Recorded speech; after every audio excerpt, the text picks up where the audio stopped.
Happy Halloween from all of us at the Rusty Hook, as well as our friends from DuBro Fishing, ZPRO Lithium, and Feelfree Kayaks.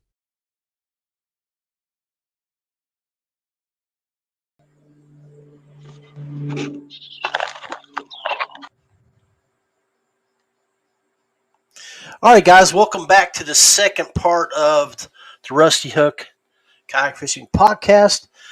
I just reached out to my good buddy Dain Provins up in Pennsylvania, and I'm going to bring him on and work with him. He's going to talk about tips, tricks, and treats from up in the Pennsylvania region. So let's add him to the stage. Welcome to the show, Dain. Glad to have you on, buddy. Thanks, pal. Good to see you. Good to see everybody. I appreciate you taking a moment or two to share with the Rusty Hook friends and family out here some Halloween tips, tricks, and cold water fishing techniques that you guys up in Pennsylvania, you smallmouth monsters up there, you slayers, you can share some of those with us, man. So, hey, I'll give you the floor, and you can tell us a little bit about some of your top techniques. So up here in north, it gets kind of weird sometimes. I went to a river that I grew up on today on the YakGadget, and in my 55 years, I've never seen it this low. So I took a drive down there yesterday, and I saw it. And where I usually love to fish below these rapids is just now one big giant eddy behind these rocks, and I just couldn't resist it this morning. And Jen asked me where I was going. I went, I'm going fishing. She said, "You taking a kayak?" I went, no, I'm just going fishing this morning. So, and I love doing it this time of year. I love it that it's not tournament time, because now I just get to have fun. Took a couple weeks off after the season's over, and this is when I just try to do a bunch of stupid things and see what works, because it was 37 when I got up this morning. The time I got down there was maybe 41, and I just didn't care. So, I literally just went through my cart this morning and just threw a bunch of goofy things in there. But what usually work, and then a couple of things that I just love catching them on. And the shocker this morning, so I had this on when I was on vacation fishing a lake, and I had this on. It's a Bigfoot scum frog. And I was throwing this in the river this morning through the rapids, and it was hilarious how they were destroying this thing this morning. And I just kept having fun with it. And then I just wanted to switch it up a little bit. But there's a tip something I learned just late this year. And I can't believe I'm going to talk about this one. I was trying to keep this one secret. I was fishing Carnegie River about a month and a half ago. And I just kept catching dink after dink after dink. Even if I switched to a big TRD. And I had these in my bag. What's the brand there? Show us the brand. This is a Nico Crawl. Nico, okay. Nico Crawl, yeah. Okay. And this is an Eclipse. My son bought these for me for my birthday. He asked me what I wanted, and this is what I wanted.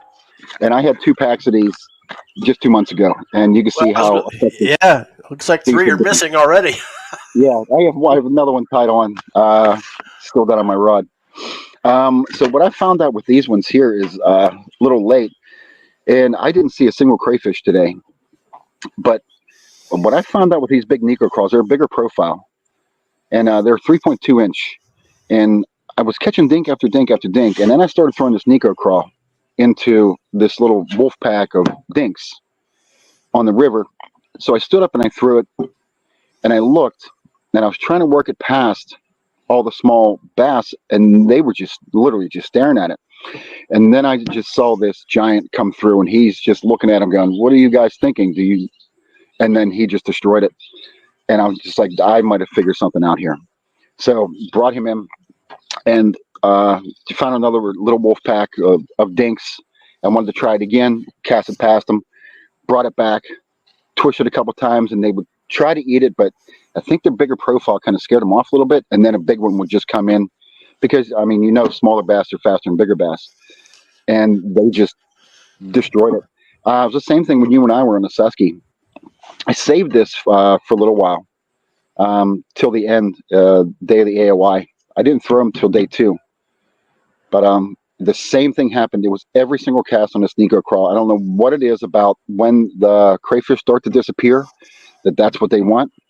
I mean, they're going to eat the little shad all the time anyways, but these Nico crawl were fantastic. So, and then there was something else I did. So I switched off of that because I was just having fun. And I was throwing just a TRD. I first started throwing a Kayak. It was a 3.5 inch on a silver flash minnow. And they didn't want anything to do with it. I would see them chase it, but they wouldn't take it. They would just follow it. I would stop it. They'd stop right behind it. And I'm like, yeah, they don't want that.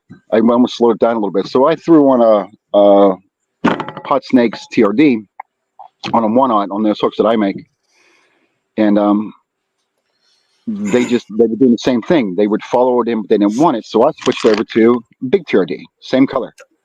They couldn't stop hitting it. Well, it's funny you would talk about that because I just interviewed Matt from Indiana, and we were discussing, the water's cooling, the fish are feeding up, and it's just like, and I'll use Matt's analogy. It's like, why go eat one little thing at a time? Yep. And use all that energy to chase something little when you can have one big bite, eat that bigger substance, either a fish or crayfish, whatever, and save the energy and eat that one big meal. So that's a good point. It's why your smaller stuff wasn't working. You switched to the larger TRD, and you had a little bit more success. You caught them wanting to eat something big, one big meal at the time there. So And then usually this time of year, I mean, I still love throwing a crankbait, even though there's a lot of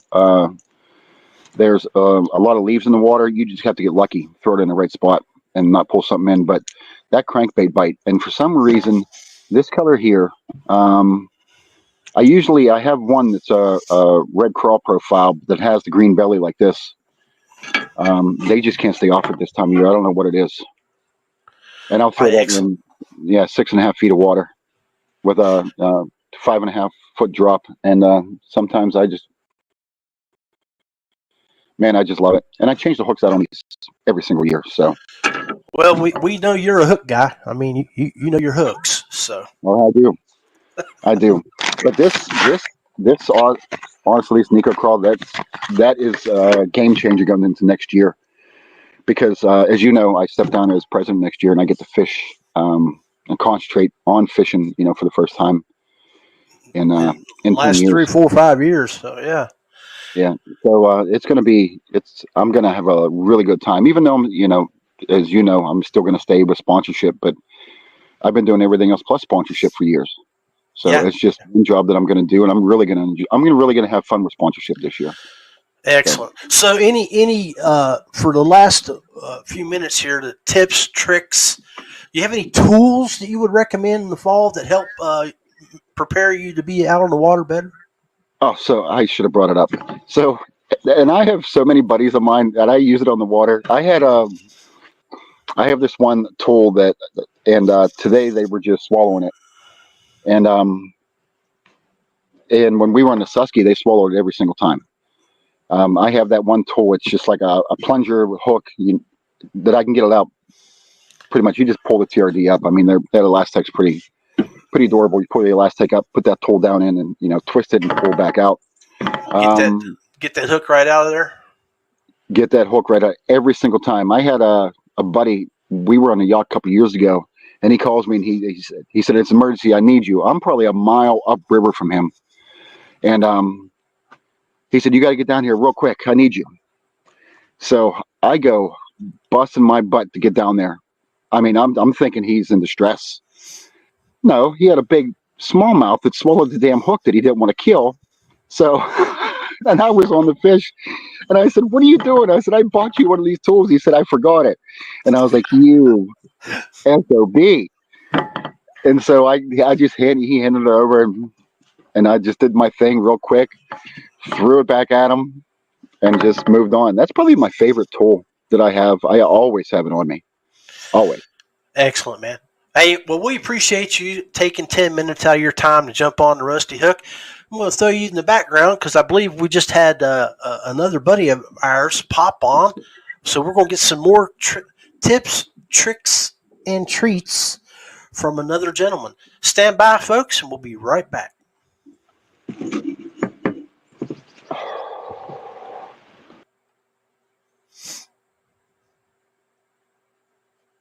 Happy Halloween from all of us at the Rusty Hook, as well as our friends from DuBro Fishing, ZPRO Lithium, and Feelfree Kayaks.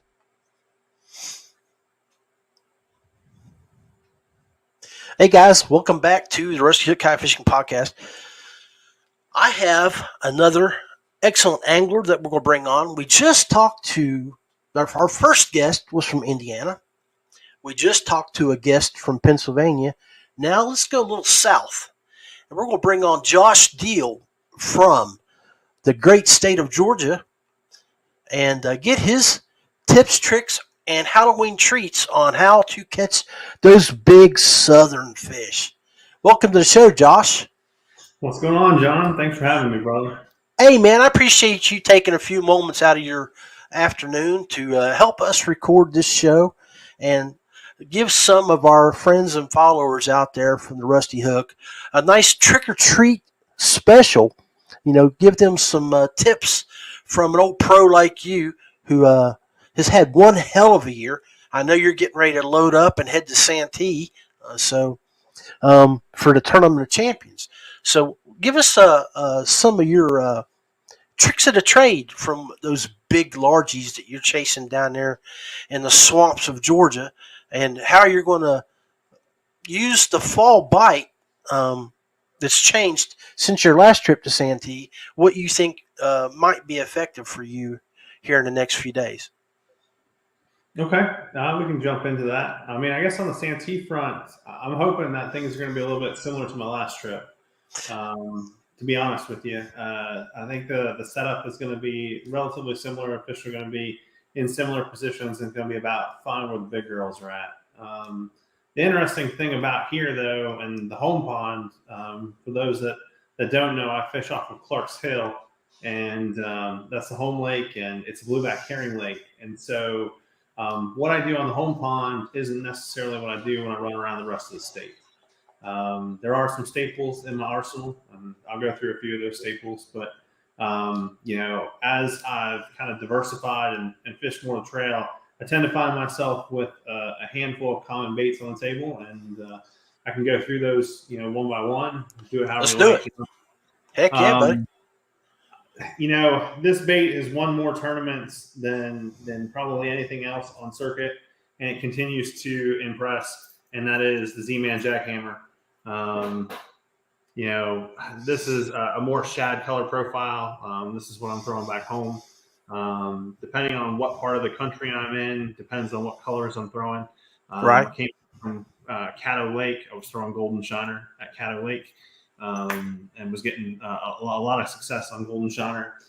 Some of the waters in South Georgia, I'll throw Bruised Green Pumpkin, Black Blue, and I try to match the trailer up to kind of work with the bait and the bait profile.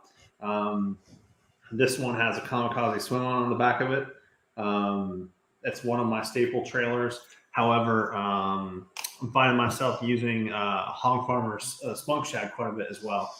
Are those Hog Farmers? Are those the ones that got the feather tails?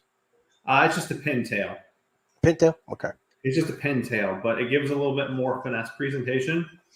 I actually, at Caddo is a perfect example of that. When I was at Caddo, I couldn't get him to eat the kamikaze. And when I moved to the pintail, the number of bites I got increased. It's a little bit more finesse presentation, not as much thump on the back of the bait, and so I'm getting better reaction out of it. So you thinking more finesse for your fall bite? It depends on how aggressive the fish are being. So like here on the home pond, the fish are not being overly aggressive right now. And so finesse presentation will dial up more bites. They should be really starting to get into the fall feed. I was out this morning, which is why I'm dressed the way I am.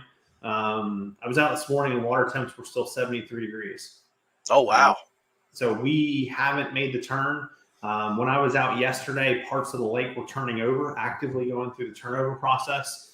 And when the lakes are going through turnover, there's a little bit of a funk going on. Right. And so kind of working through that process. In 1 to 2 weeks, the fishing should get really, really stellar. Excellent. Hey, so you got the jackhammer. You got some finesse stuff there. What else would you throw out there for your followers and friends? So I have about 50 of these in stock, I swear, at any one time. But the Z-Man Sling Blades spinnerbait, instead of grabbing one off the line, I just grabbed one off my shelf. I always have them in Clearwater Shad. This is a great color year-round. I usually rig it with a trailer hook and some type of small swim bait, and basically fishing around bait schools. For those areas where you maybe not want to throw an Alabama rig, you can sit down with that spinnerbait. The spinnerbait gives off good vibration. There's a few tips and tricks to kind of make it a little bit more efficient and get a little more longevity out of it. That's something that you get with a little bit of time and practice. Hey, I couldn't really get a good look at that. Was that a silver blade or was that gold? It's actually both. It's got a silver and a brass. There you go. Okay. Good to know, folks. Awesome. So tool-wise, something that you might suggest for this time of year, or any time of the year, who knows, however, something that you carry on your boat that you find very practical to have and useful for folks out there that might be looking to add to their arsenal. Well, two things that I have to have on a boat for myself is a good pair of pliers and usually a pair of Rapala braided line scissors. Usually between the two of those are about the only tools that I really carry. I keep a fish gripper every now and then for, if you catch a mudfish or if you catch a pickerel and you need to de-hook one of those. Toothy critters. Mm-hmm. Yep. I don't keep a de-hooker on board. It's just preference. I've never felt the need to keep a de-hooker on board. Usually I stick a pair of pliers down there real quick and pop it. One thing that I would say, people talk about some of the deep hooks. Spend some time with your needle nose pliers, learning to go through the back of the gill plate and de-hooking from the back of the gill plate. That'll make some of those deep hooked fish easier to unhook, for instance. Gotcha. Well, appreciate that, man. So continuing forward, it's fall time, right? So a handful of baits that I'm also throwing. I've always got a square bill somewhere, kind of similar to what Dain was showing a moment ago. I just got a little bit more of a shad profile here. This is a Berkeley square bill. The blue colors do well on the home pond during fall herring season because the herring are starting to die off and they get a little bit of a blue hue to them. That's just a local tip and trick. I also keep some kind of top water on board, usually a sexy dog from Strike King. That's typically my go-to. Not always this color. I have some other colors though that I kind of prefer to lean on, but I try to do it to the conditions outside. So like we have a gray day, so I'd be more prone to throw a bone or white color like this one. I think this one's oyster. Where like on a sunny day, I'll throw something with a little more shine in it. And then the last thing I got, everything I've shown you is moving baits, right? Right. It's fall time, and we're spending a lot of time with moving baits because fish should be chasing after shad. Fish should be aggressive. Fish should be eating up for fall feed for winter time, and usually that means they're gorging themselves on bait fish. Now, with that said, there's usually a good crawl bite in the fall time, and so for my last one, this is a year-round staple. I've caught more fish on this bait than probably anything in my arsenal, and it is a swing head zoom super speed crawl. And so I buy these tungsten swing heads. These are, in this case, this is a Swagger tungsten swing head. It's got a 3/0 hook on it, and I pair it with a Zoom super speed crawl. I don't like throwing a jig, and so this is my jig replacement. I got you.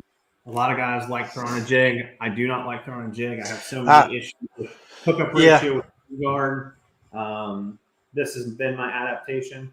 I've done some skirted versions of these. It's very effective and successful. You can drag it slow, you can drag it fast, you can get different weight profiles. But I usually stick with the same size crawl all the time. Their super speed crawl is just, it's my staple bait, and I can catch fish all over the country on it. When we were on Lake Murray for the Bassmaster event earlier this year, I got on a bite in about 24 foot of water with the super speed crawl, and basically finding individual stick ups, and then basically put the crawl right next to the stick up, and then a big fish would jump on it. Amazing bite, easy hookup ratio, high landing percentages. It's a solid bait profile. Excellent, man. Well, hold on one second here real quick. I want to bring back Dain and get everybody on board here. And while I got you guys here, I thought we would go over some safety tips that we could share with our friends and followers out there. So now I got to say, tip one: lights, glow sticks, reflective tape, always be seen. So kids, mom and dad, make sure that your kids are visible. So you guys will get when I did this with Matt, my slides were a little bit messed up. But tip two is when your kids are out there, go in groups, especially the younger kids, and make they're traveling with adult supervision, or older teenagers always with them or two to keep an eye on them and make sure they're safe. Tip three, costumes. Always well fitted. Make sure that they're not dragging where kids might trip, and make sure that they can't be, they're flame resistant. They don't catch on fire or anything like that. Safety. That's all it is, guys. Yep. You know, sort of like how we always preach wearing that PFD when we're out on the water. Tip four: always look both ways when you're crossing the street. So, you know, and make sure they're well lit areas. You know, use crosswalks and things like that. Tip five: avoid dark houses. You know, obviously, if there's no lights on or on the house or outside lights, then they're not involved in the trick or treat celebration. So, just to stay away from those locations, and just use good common sense. And that's one of the things we need to teach our kids. Another one is tip six: never walk between parked cars. That's an important. You don't know. Yeah, I mean, you don't know if they're going to start up and move, or if someone's in there with bad intentions to try to grab somebody and take off. So, and never eat candy until inspected by a parent. You know, kids, leave it in there in your candy bag and take it home and let mom and dad look at it. Grandma, grandpa, or uncle, and then parents. This is something y'all might want to think about: is air tags. If you got kids going out running around, put an air tag in their bag or in their costume. Or if they're older, use apps like tracking apps or Life 360 where you can see where they're at all times. Boys, appreciate y'all hanging out with me here and sharing your tips and tricks with us. So, again, without good people like you guys jumping on here and helping me out, I mean, who knows what the Rusty Hook wouldn't be with what it is without great people like yourselves from Pennsylvania and Georgia. Wish you nothing but the best, and I appreciate you taking your afternoon to share some tips, tricks, and treats with our audience. Thanks, buddy. Yeah, but I can't wait to see you down south this year, boys. So, hey, appreciate y'all, and happy Halloween. Take care, John. Happy Halloween, everybody else. Be safe.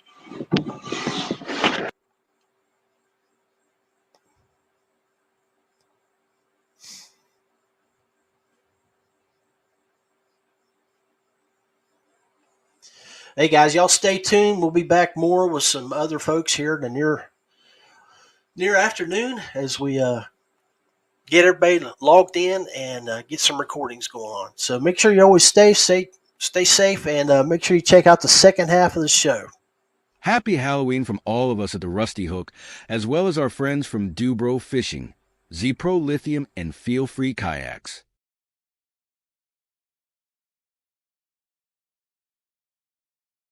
This is the Rusty Hook Podcast, supporting people and companies that support us.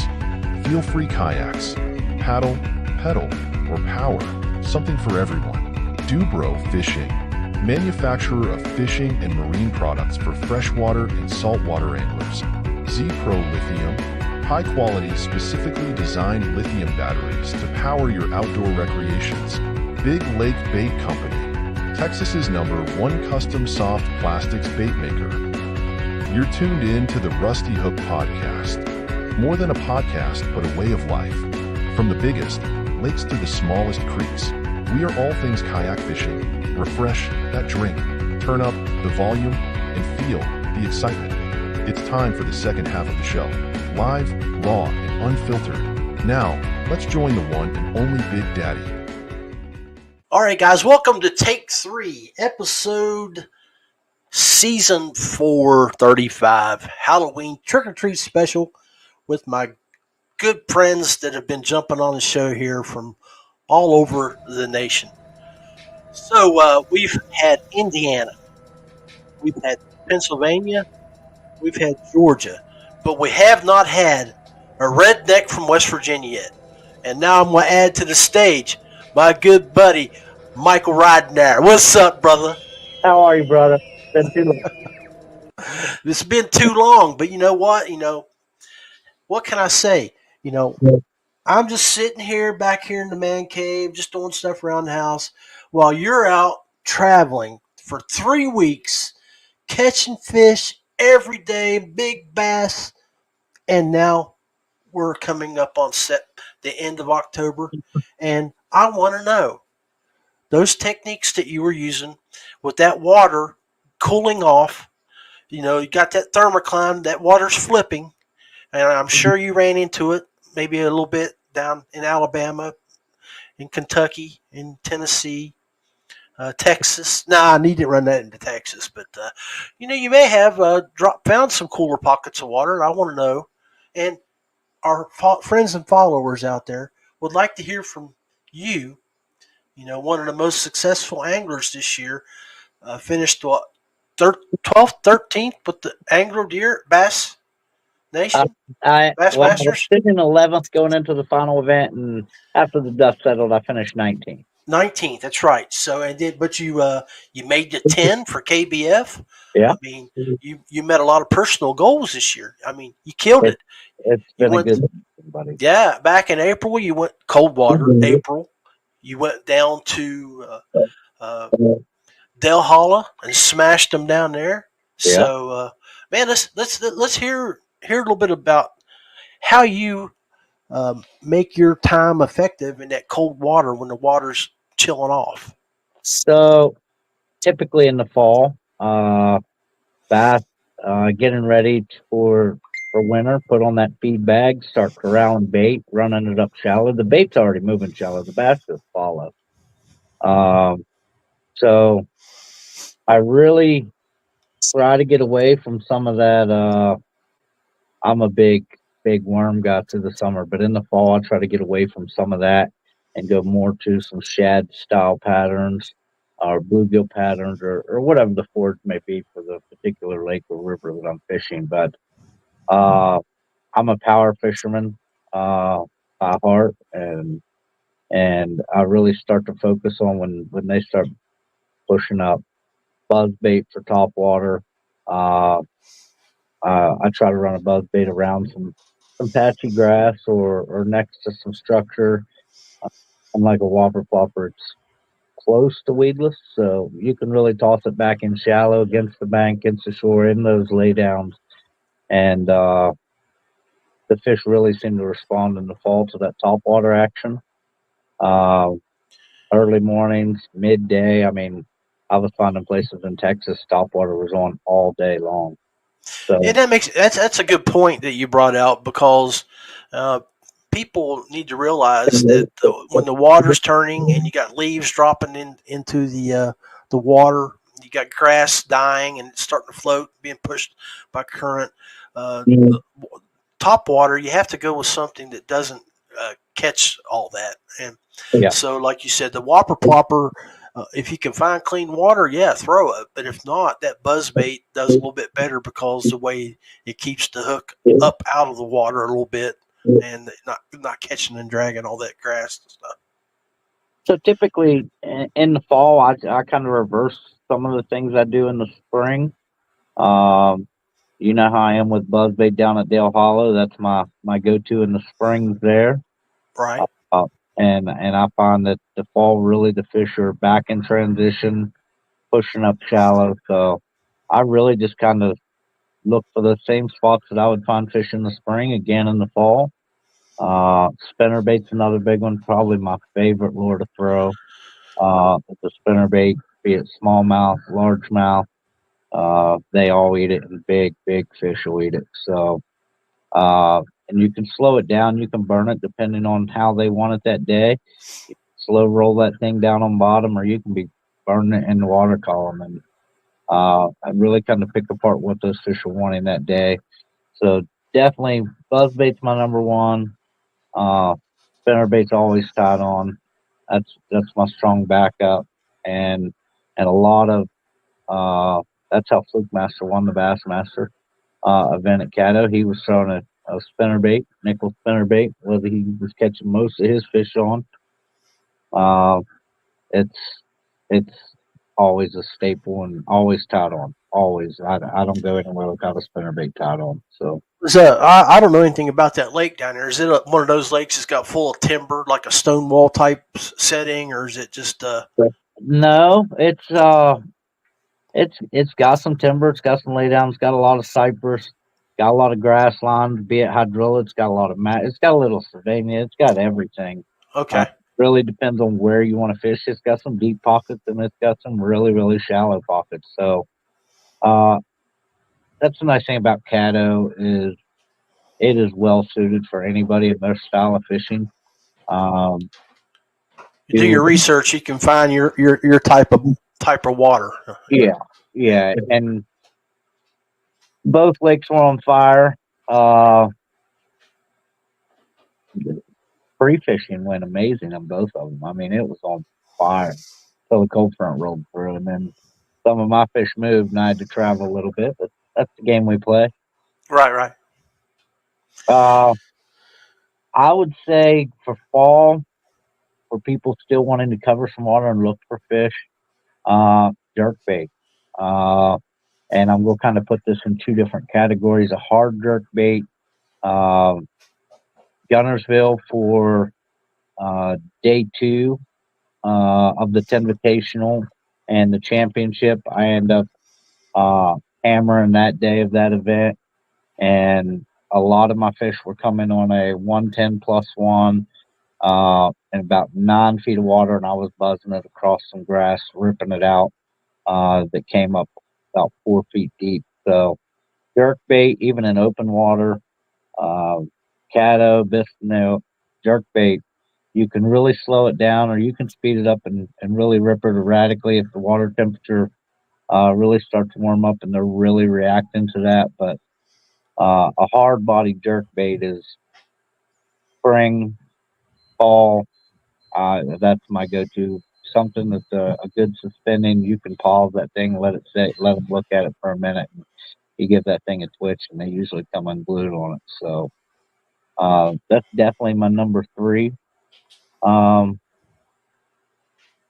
think it imitates the shad, and everybody makes a jerkbait anymore with about every paint scheme you can imagine. So whatever the forage is in your body of water, and whatever depth those fish are at, the industry's come so far in deep diving jerkbaits and suspending jerkbaits and slow sinking and fast sinking. You can really hone in, I guess, what you're trying to target and the depth range they're at with a jerkbait, and it's just a phenomenal bait. I mean, bass. Which one would you normally throw? So I'm a I throw a lot of them. But my go-tos are the Mega Bass, Vision 110s and 110 Juniors. Okay. I've really started getting into the smaller stuff this year. The Junior Plus one really was hammering them on Gunnersville. Put some big fish in the boat. In a pearl white. It almost looked translucent when you hold it up to the sun, but to look at it in your hand, it looked pearl white. And in that junior size, the bait fish are still pretty small. They're kind of honed in on the size in the fall. A lot of people say that it gets a little tougher, and I used to think it got tougher, but I didn't really downsize my setups. And once I started doing that, started catching more fish, and the bigger fish seemed to really have size of Were, bait.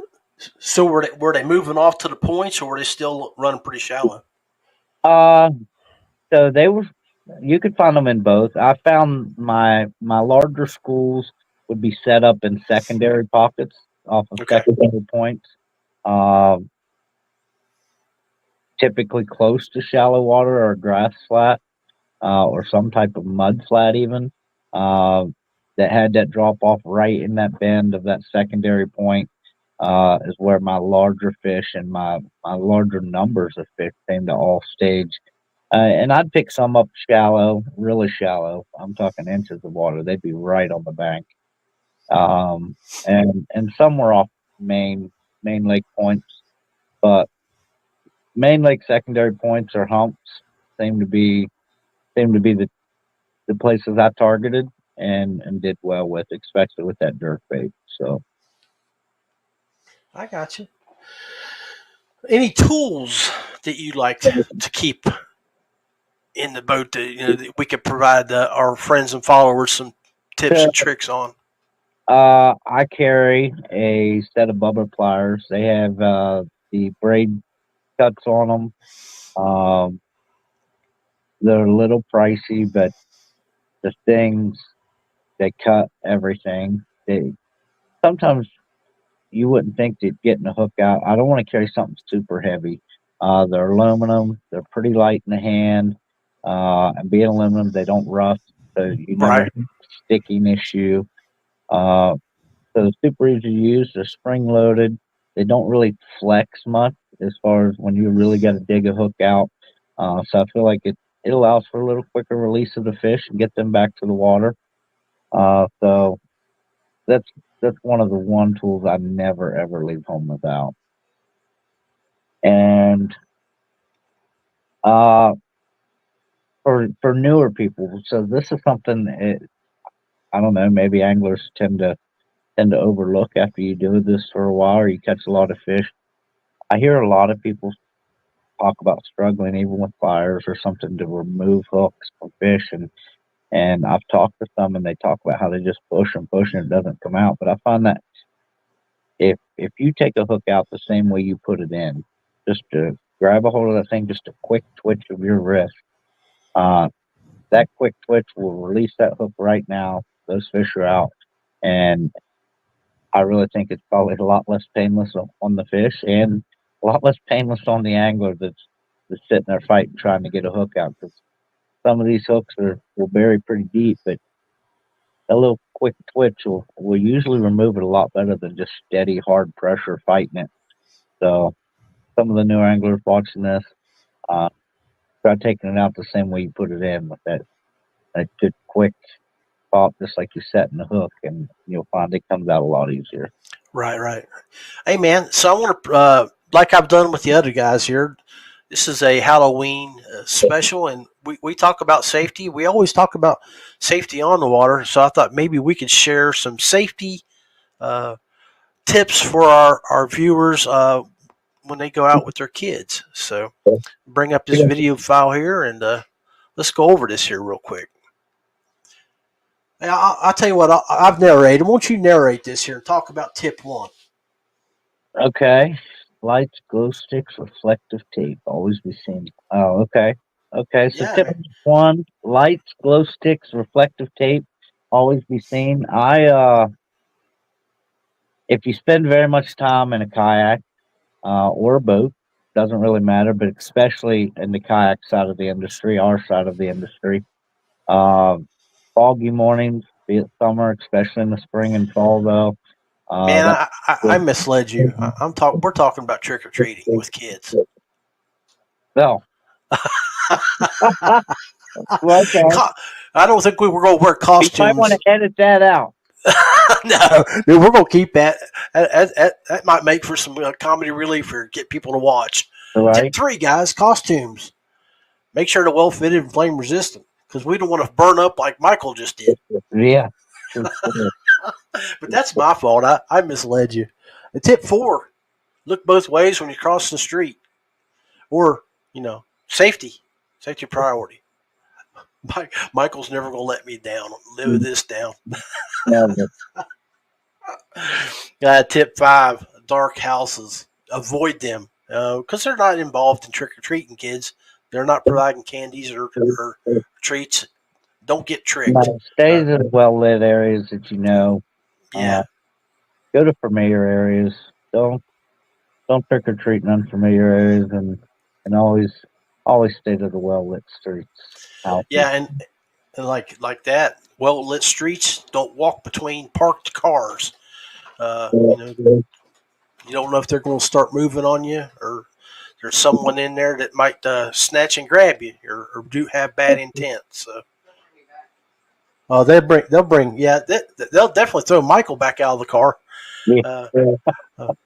Never eat candy until it's inspected by your parents, guys and gals. Let's be safe when you get it there, and you leave it in your bag until you get home. And tip 7, parents, air tags, always recommended. You want to know where the kids are if you're not with them, if you got teenagers walking around with them. And if you got teenagers, you might put programs on their phone where you can track them if you don't already have share locations set up. Like programs like Life 360 and things like that. Yeah, definitely. Hey, man. You old redneck. Yeah, hey, that's how it goes, buddy. You got to break it down Bernie style for me. Oh, heck. It's always a good time with you, Michael. I tell you. I could have read you in a little bit better there instead of making you were still on the kayak thing, and I blame you. I blame you, John. It's all right as long as I get a good laugh out of it. I'm good. We'll give us something to laugh about next year when I'm giving you a hard time. All right, man. Well, I appreciate you taking the 15 minutes out of your afternoon to step outside and always talk to. Good to jump on with you, John. Good to see you. Yeah, I appreciate it. Rusty Hook fans and followers here on the Paddle and Fin. Make sure you go like, follow, and subscribe to Michael's channels and everybody's channels. We've had Matt from Indiana, Dain up in Pennsylvania, and Josh down in Georgia. Now we have Michael, and hello, mama. Whew. I think it's time to go. Guys, appreciate y'all. Hey, Mike, oh, she's just walking upstairs now. She says hi. Yeah, man, I appreciate you. God bless you, and happy Halloween. You as well, buddy. All right, guys.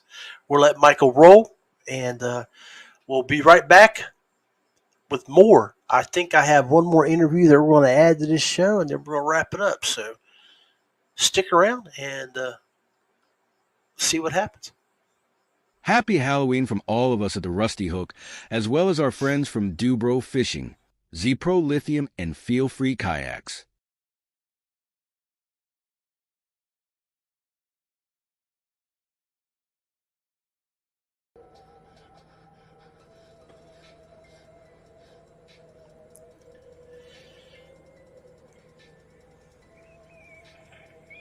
All right, guys, welcome back to take 4 of the Rusty Hook. We've got another great and exciting member of the Paddle and Fin podcast family. May contain fishing host and the man who absolutely runs everything down in southeast Georgia is here with us. We're going to bring on our good buddy Daniel and let him talk about some of his fall fishing techniques. Hey, buddy, welcome to the show. Hey, man. Thank you for having me, John. No, I appreciate you taking a 10, 15 minutes out of your busy day down there, getting back from fishing a tournament and spending some quality time with the wife. And, I appreciate you, spending 15 minutes here to talk about. And again, folks, we got another Georgia guy. So we get some more techniques. We get to hear about what they do down south as they cool off, going from the 100-degree weather to 80-degree weather. That's so awful. Yeah. Yeah, that's so awful. But no, I mean, I guess that for you, I mean, the water does change. The temperatures cool off a little bit, especially in the evenings and mornings. And I'd like to hear what techniques you guys. We heard from one of y'all's hammers down from Georgia earlier, Josh Diehl, but I'm really looking forward to hearing from your neck of the woods, because you're over in the southeast in an area down in the swamp, in the backwoods, and we'll hear a little bit more details on what you guys do. Yeah, for sure. First of all, let me say about my tournament this weekend. I was awful, man. I zeroed and skunked. So, oh no. Yeah, it was a bad day for me. No, wait. No, let's clarify. You didn't catch any fish, but you had opportunities. Yes, I hooked one fish. I hooked one fish, but yeah, it was a new lake for me. Lake Blackshear out of Cordell, Georgia. It's actually a lake that the state of Georgia dammed up to cure the flood of the Flint River. And everybody in the state of Georgia knows the Flint River is known for its shoal bass. So, okay. But yeah, it's and I enjoyed my time down there. Like you said, the water temperature, mid 60s, air temperature, low 80s. So it wasn't too bad. But yeah, it's not the worst day of fishing I've ever had, but so I mean, was it what threw you off? What was basically a new body of water and you had no experience on it, or was it just? Well, I've had boat experience on it, and if you ain't catching fish in a certain area in a boat, you can crank that big 225 up and go somewhere else. Right. In which I had fish feeding on shad, but everything I threw at them they didn't want. Right. So I was fishing it was a bridge.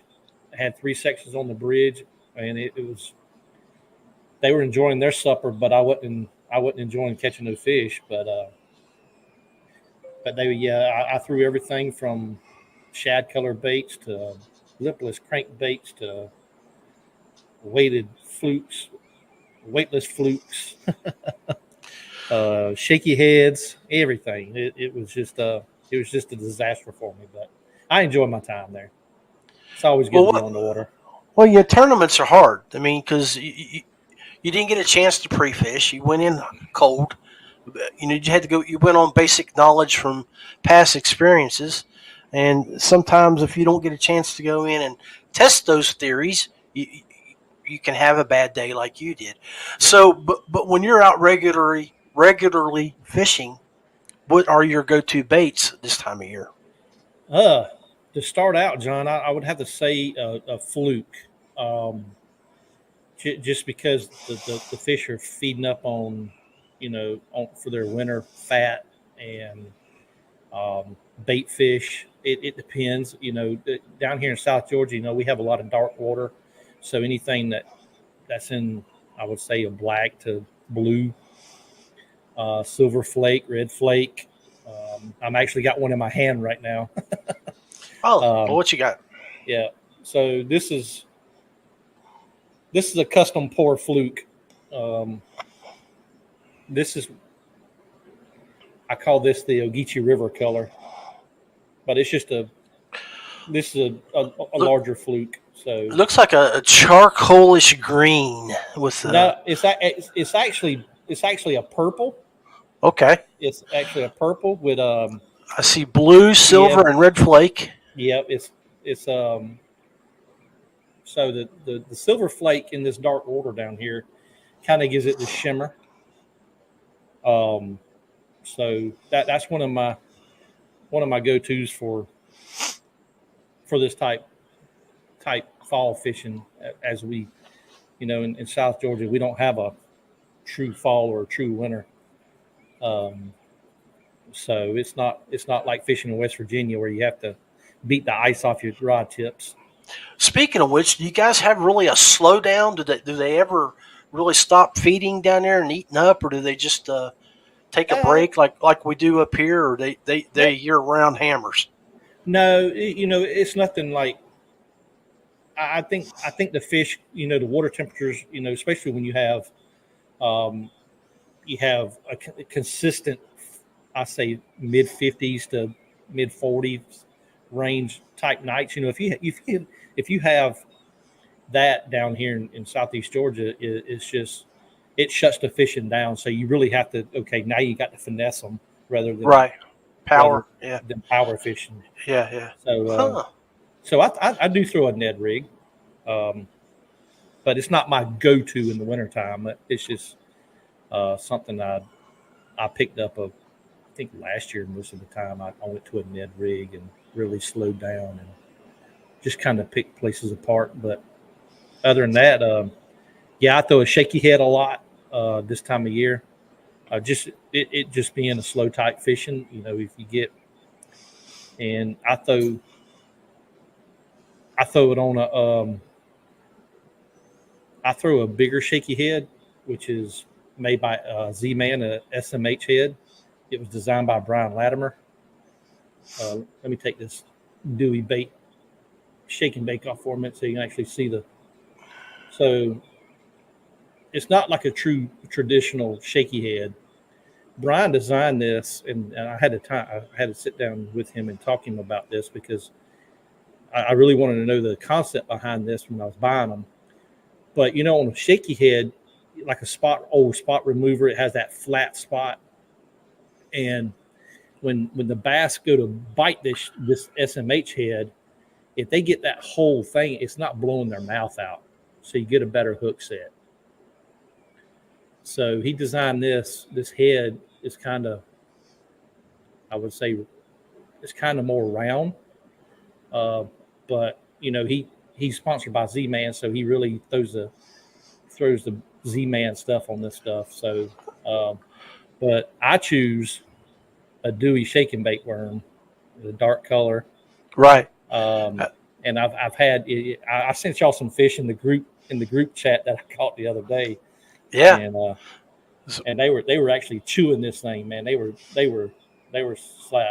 swallowing it. DuBro Fishing Dewey baits makes some good stuff. Their plastic is only in their stores, nowhere else. Specifically designed by DuBro, so it's very, very high quality. Yeah, because I was catching, using the worm for 6 or 7 fish. I was catching 6 or 7 fish on it. But that's just the way I rig it right there on that SMH head. It looks good, yeah. And sometimes I'll drop some super glue right here just to hold that to the head a little bit more. Right. But yeah, it sits up real good in the water. And they can't resist that little, sometimes I put a chartreuse. I got Spike It pins by the Spike It company. Right. They're local to me, which is about 20 minutes down the road. That's where their warehouse is. So nice. Will set me up with some pins, and you actually just color the tail with that chartreuse, and so it gives them a little bit more in this dark color water. It gives them a little bit more to kind of aim on. Looked like a little bit ago you were tearing apart one of those fishing poles to show me something that you like to throw too. What was that setup? Well, I got 2 more, John. I got 2 more for you. Ooh. Yeah. So I'll say the juice for last because that's the bait I really like to throw down here. So another finesse technique that I picked up maybe last year or early last year was the old Charlie Brewer slider worm. You ever heard of Charlie Brewer? Oh, yeah. So a lot of people gave that technique up. You really don't see it a whole lot anymore. But you got to use light line, light tackle, spinning gear. I throw it on a 7-foot, like a 2000 size reel, light line. But yeah, it's kind of Charlie. Charlie developed this thing to fish the Tennessee rivers with and everything, and catching the smallmouth. But it's a light wire hook. It's a very finessey technique. You throw it out there and you just let it sit. And you that's why I know of it, because I'm a dead sticker. I love throwing stuff out and letting the current do what it does with it. Yeah. So if you hadn't really tried it, anybody listening out there, if you really ain't looked at Charlie Brewer slider stuff before, look him up. It's they're big on crappie fishermen use a lot of their stuff, but they have a lot of this. They have their own worms designed for their own hooks and things like that. So maybe I can talk to DuBro Fishing and tell them to design me a worm for that type fishing. He'll do it. But yeah, the juice now, I've always thrown this thing ever since I was a kid, is a buzz bait here in the fall time. Right. And I use this one I'm holding is actually a custom one made by JSB Customs. He's a local bait maker here out of Ellaville, Georgia. But this is a 1/4 ounce. I like throwing the smaller ones. And I trim my skirts back where they fluff out a little bit more. Just don't get in the way of the hook. Hold it up just a little higher there. A little higher. There you go. Yeah. So if you can tell that it's trimmed and fluffs out a little bit more. It's got the gold blade. I fished nothing but gold blade spinner baits, just because of the darker water down there. Darker water down here. And pink does pretty well in dark water too. I've seen a lot of guys throw pink buzz baits, pink blade, pink skirt, pink head. But yeah, that's my juice. That's what I like to throw in the fall. Gotcha, brother. Appreciate that. Heck yeah. Hey man, so being us guys being in the business of safety, I got a presentation that all of us have talked about today, and I'm gonna bring it up and go across through this, talk about it a little bit. Let's see, where'd it go? Let me get it back to the beginning here. There we go. We were talking about it before. So tip 1, man. Why don't you go over that for us there? Tip 1, lights, glow sticks, and reflective tape. Is that all I add to my baits to make bass bite better? Yeah, and add it to your baits, but also, guys and gals, add it to your kids' clothing when they're out trick-or-treating, Yeah, definitely. Stay in groups and travel with adult supervision, as always. In this world today, man, you never know what happens out there on these streets. And always try to buddy up with somebody. I don't care if you're fishing or going out trick-or-treating. Just stay in groups. Costumes. Make sure you wear your costumes. Yeah, always well fitted and flame retardant. Yeah, definitely. Protect your kids. That's right. You don't want to be baggy and trip over and fall over and hit a manhole or anything like that, or somebody's mailbox. Always look both ways when you're crossing the street. Yes, don't just run across the street. Please use crosswalks. Crosswalks, well-lit crosswalks. Yes, lights. Yeah. But yeah, our safety is important. Avoid dark houses. Yeah, because they're not there to trick or treat, man. No. Stay away from them. They're not involved in the holiday. So Right. just stay away from them. Go to the And, ones that are lit another up. tip on that, if you don't see any lights on in the house, don't go up to it. Right. Yeah. Yep. Never walk between parked cars. People won't see you, and you don't know who is in that car that might not see you. Yeah, or if they have good or bad intentions too. Oh, yeah. So just safety. Go out there to have fun. And guys, gals, kids, never eat your candy until you take it home. Leave it in the bag. Leave it in the bag. Especially, John, I hate to say this, but with the fentanyl craze going around, that's a big safety issue now among us on the street. So. And then this one here is for parents. Throw an air tag on their suit, in their bucket, in their shoe. Know where they will go, and if they're older and they got phones, to activate that tracking. Know where they are at all times. Use it Life 360 if you have that program on their phone. A lot of folks and parents will use that program now with their teenagers. So. I didn't even think of an air tagging a child. Yeah, I mean, because just throw it in their bucket or in their costume, and that way, you can check the air tag when it hits a Wi-Fi somewhere. And that's right. Especially if they don't have, they're younger, and just say, you're going out with a group of people, and then they go somewhere with a group of people over, here in our area, they'll close down a whole block for a block party, and you want to be able to know where they're at. You can look at your phone and say, oh, they're over around the corner there, with Jimmy Joe Bob, or if they get away from Jimmy Joe Bob because he was over with another kid who was trying to get away. Yeah, kids. They see things. They'll do things. You just can't.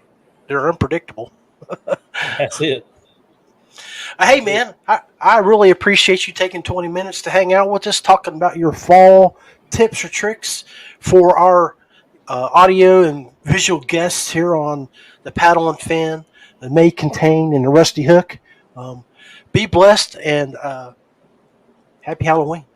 Happy Halloween, sir. All right. I thank you again, Dan. Thank you. Be safe. We'll talk again soon, buddy. But be blessed, stay safe, and again, we can't do it without with these fine people that support our show. Happy Halloween from all of us at the Rusty Hook, as well as our friends from DuBro Fishing, ZPRO Lithium, and Feelfree Kayaks.